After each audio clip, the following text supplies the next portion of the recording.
Hey folks! Today's party is going to be led by Mad Mardigan, who is Sorcia's son. It's been dang near 30 years since the last adventure, and you may notice that Fenwick is back on his feet and hasn't aged. Well, he's immortal now. I did a post in the Something Awful thread about death and rebirth, so if you care about the process, you can check there, and maybe the paywall will be down. For now, though, it's time to frolic in the Garden of the Gods.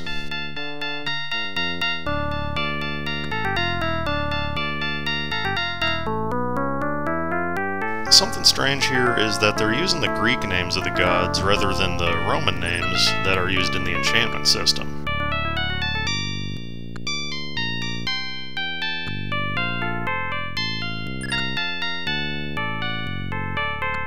Looking at the Japanese version, they seem to have the consistent Roman names all the way through, so I think it's just Sierra screwing up again. This is the first and sort of the only original Sorcerian adventure that opens up with a village. It's something they really like to do on the console original quests to, I guess, just start you out with a bunch of exposition. It's not a very big village anyway.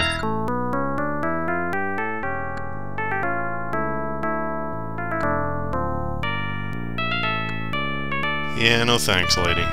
So we're just going to take matters into our own hands and go climb Mount Olympus.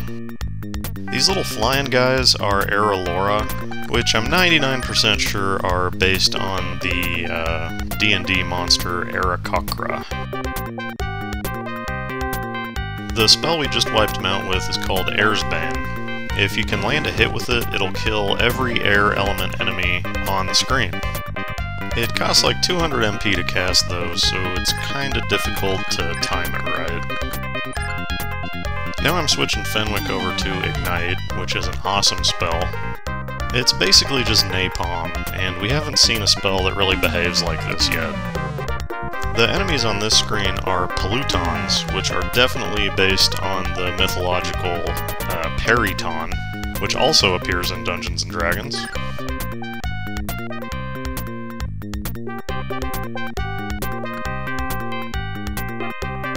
In the Japanese version, this guardian god is named Norname, but the katakana for it reads like No Name, which I have to assume is just a joke. I've always thought Peritons were pretty cool. They're basically birds with stag heads that like to eat hearts. You don't see much of that here, though, just boulder dropping. It's only been a couple minutes, so I hope you remember that the first guy we met was a winemaker.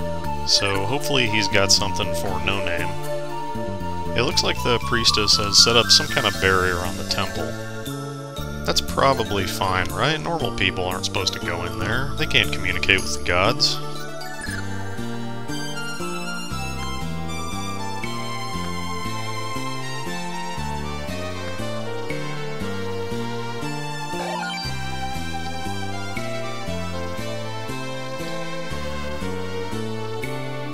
Well, we were just gonna have a little wine party, but duty calls. And we have to suffer this guy's insults again to learn a little more about Adana.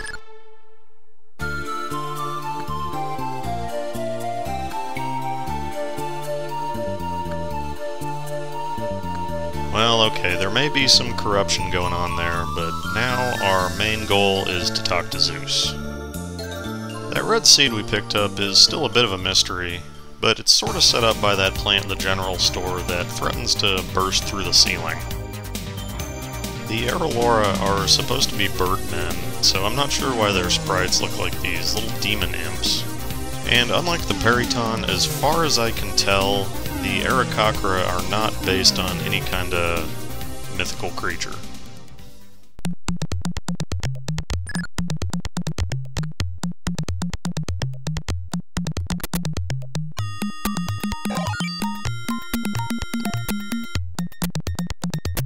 Well, we've gained access to Heaven, or Mount Olympus, or whatever. The falling stars here do hurt us, and at this point we've seen all of the minor threats for this adventure.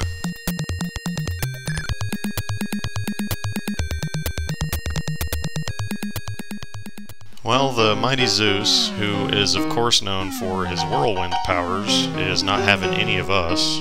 So if we're gonna get anything done, we need to find a back way into heaven. We're gonna go off screen to give our seeds some time to grow, because a watched pot never boils.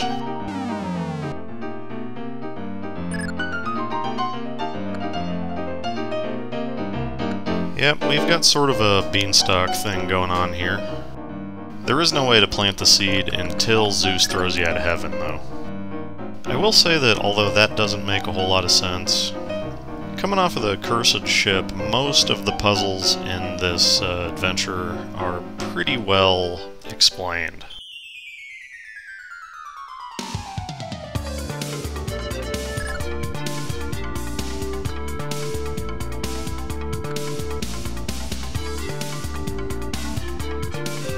You would think that Dionysus would be able to conjure up his own wine, but hey, heaven is a place where nothing ever happens. So why not have the mortals do it for once? He probably feels kind of put out that nobody's enchanting their sword with Bacchus.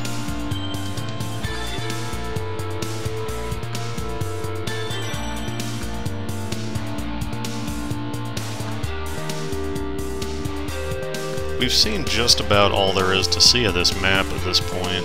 This is a really compact and directed adventure, which is pretty cool. It's a good starting point for some low-level dudes.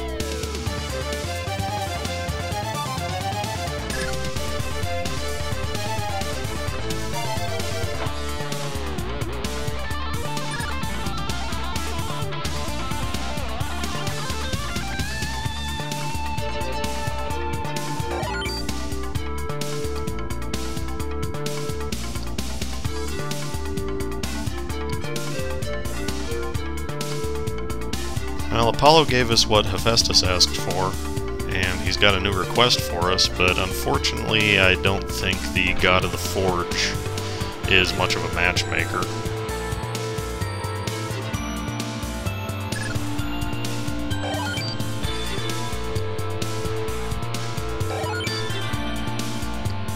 Dionysus, though, he knows how to party, and presumably what ladies like, I guess.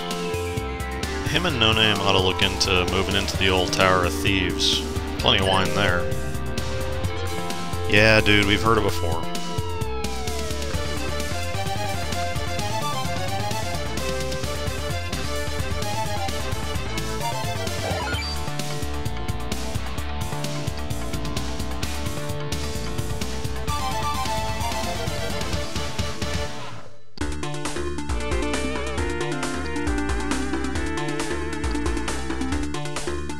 Well, we haven't seen any fruit on the vine, but maybe like the vine itself, it'll only grow if nobody's around. Score! Now to report back to Apollo. In spite of all the back and forth in this level, I didn't really feel the need to do any editing, because it's all in such a small space.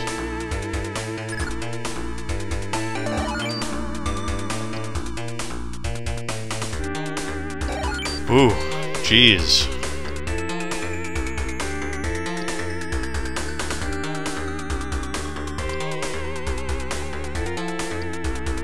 You know, music, Savage Beast, something something. These fetch quests are starting to wear out their welcome, but we're just about done with them. All we have to do now is go meet Aphrodite and get this harp thing rocking.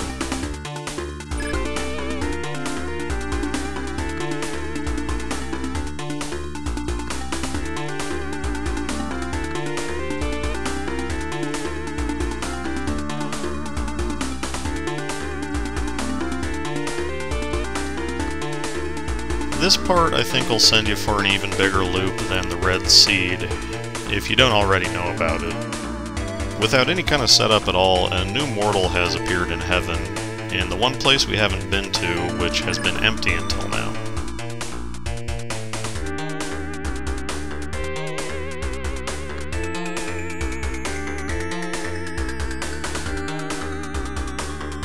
So Anna's joined us, and she doesn't really have any spells of note.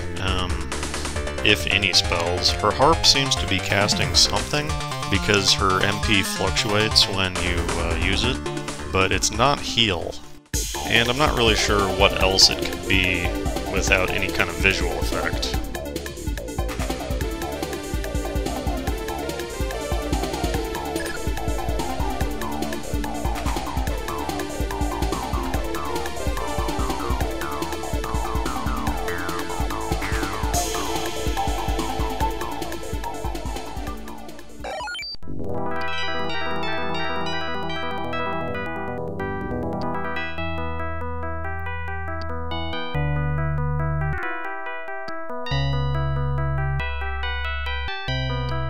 I let the harp song play longer than it normally would in the game, because I really like it.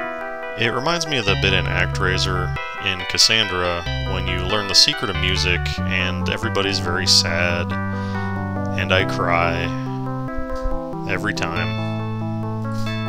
I'm kind of misting up now just thinking about it, but anyway, I think that Anna could have been set up a little better as a character if you would like run into her family down in the village, like in a gypsy caravan or something, and then Venus is like, you gotta find someone who can play harp, and then you go down to her family and they're like, our daughter's missing, she was playing by the big vine.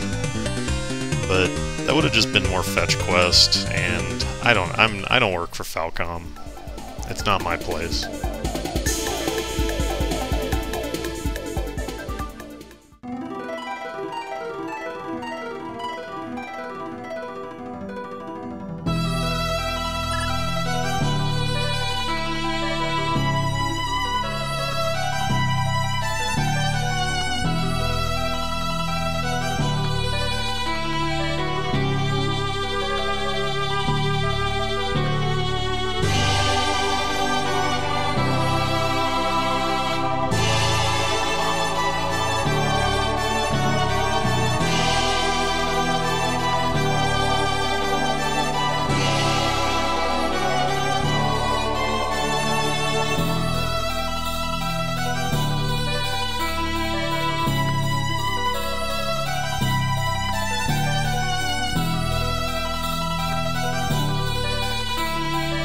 So Donna was behind everything, but what she doesn't know is that we regulate any stealing of property, and we're damn good at it too.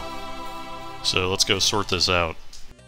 Something I should note is that the DOS version reverses the Heaven theme and the harp theme, and the DOS Heaven theme is what was playing the first time we met Zeus, that wacky bongo thing. Found a shield in the crack there, that doesn't appear until this point. So when they set up the big dramatic cutscene and Anna walks over to Zeus and starts going boom, boom, boom, boom, boom, boom, boom, it's just like really funny. We still can't get in the temple at this point, so nothing to do other than go see our buddy Wine Man. He's been pretty helpful.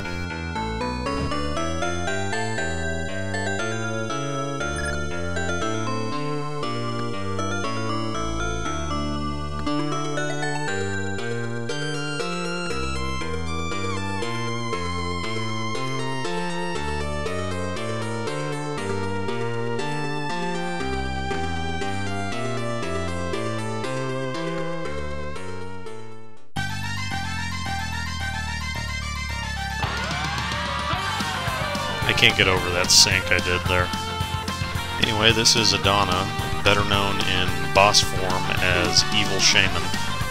Basically, she flies around erratically and draws in this energy that she then blasts out and it homes in on you. You might recognize this melody as one of the songs that Sierra used in Romancia, and we're already done a while ago.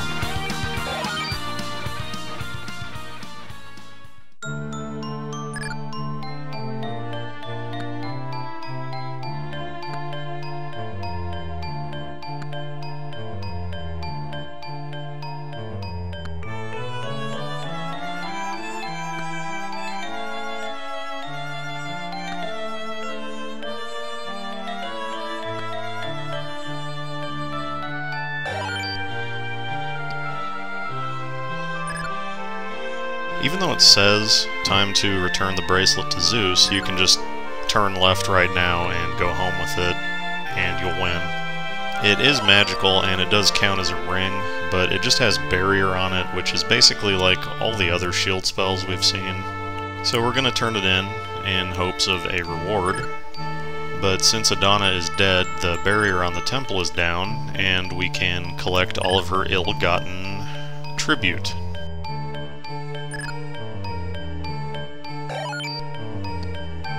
You know, the wine man and the store man, they didn't give us much, but they mean well, and we're gonna have to write them a thank you note once we get back to Pentawa, probably. Overall, I'd say that I like this adventure pretty well. I'd played it in Japanese on the PC Engine on my stream, and I wasn't too crazy about it then, but you can probably imagine that even as straightforward as it is, if you can't read the text, it ends up being kind of a slog.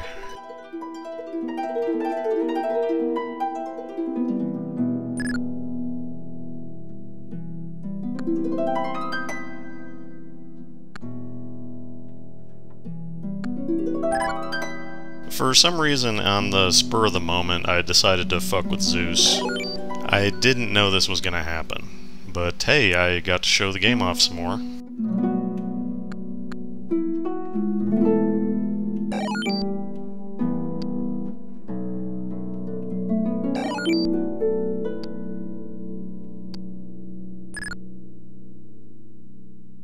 No, Zeus, after playing through this thing twice, I don't really want to talk to you anymore. I did run into this glitch after the adventure, and decided to get it on camera just to show it off. This only seems to crop up after you successfully complete an adventure, and it doesn't really get in the way of anything, but it is kind of cool how they seem to have, like, simulated 16-color transparencies going on here. But that does it for another episode of Let's Play Sorcerian. I'm looking forward to the next one, because the Caves of Ice has some of my favorite music in the whole game. Thanks for watching.